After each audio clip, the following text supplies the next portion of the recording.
우리가 책을 읽어야 하는 이유는 무엇일까요? 슈테판 츠바이크는 자신의 책에서 이렇게 말하고 있습니다.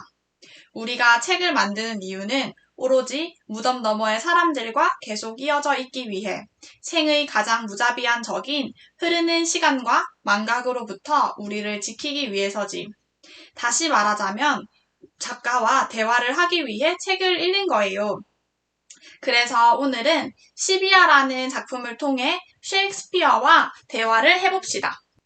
시비아는 쌍둥이 남매 세바스찬과 바이올라가 탄 배가 폭풍에 휩쓸려 서로 헤어지게 된 뒤 각각 일리리아라는 고대 국가에 상륙하여 그곳에서 벌어진 이야기로 구성된 낭만 희곡입니다.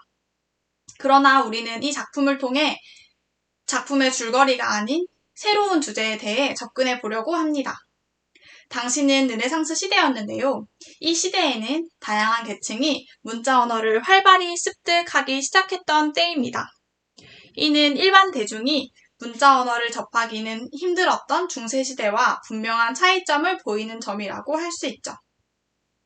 듣고 말하는 신체 기관을 이용해 다른 사람에게 언어 전달이 가능한 음성 언어의 경우에는 그 이전에도 계층과 상관없이 대부분의 사람들이 음성 언어를 습득할 수 있었습니다. 그러나 문자 언어의 경우에는 신체가 아닌 다른 매개물, 예를 들면 종이와 연필의 필요로 일반 대중이 문자 언어를 음성 언어처럼 자유롭게 습득하기는 어려웠습니다. 그 이유는 첫 번째로 중세시대에는 종교기관에서 문자 언어를 사용하고 보관했다는 것이며 두 번째는 문자 언어 습득에 필요한 책의 재료가 상당히 비쌌다는 것입니다. 그러나 요하네스 구텐베르크의 인쇄기 발명으로 역사는 새로운 국면으로 접어들기 시작했습니다. 책 생산이 늘어나게 되면서 종교기관을 넘어 사회 전반의 문자 언어의 사용이 늘어난 것입니다.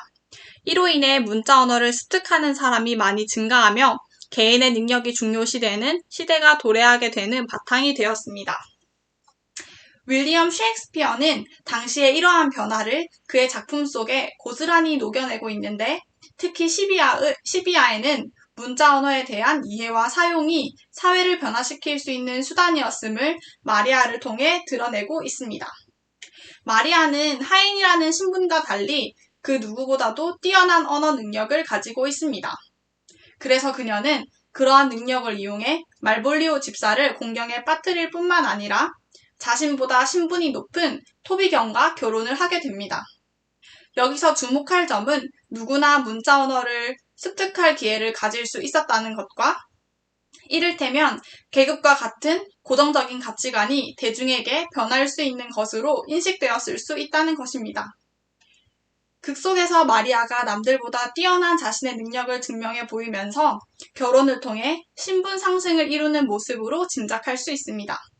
또한 이는 중세시대와는 달리 다른 신분끼리도 결혼이 가능했다는 사회적 변화를 보여준다고 해석할 수 있습니다. 여러분 어떠셨나요? 이야기 전개에 집중하여 작품을 분석하는 것뿐만 아니라 새롭게 문학 작품을 해석해 볼 수 있다는 생각이 드셨나요? 이렇게 작가와 작가가 살던 시대에 대한 공부는 해당 작품을 완전히 새로운 방향으로 해석할 수 있게도 한답니다. 다음에는 또 다른 작가와 대화해 봅시다.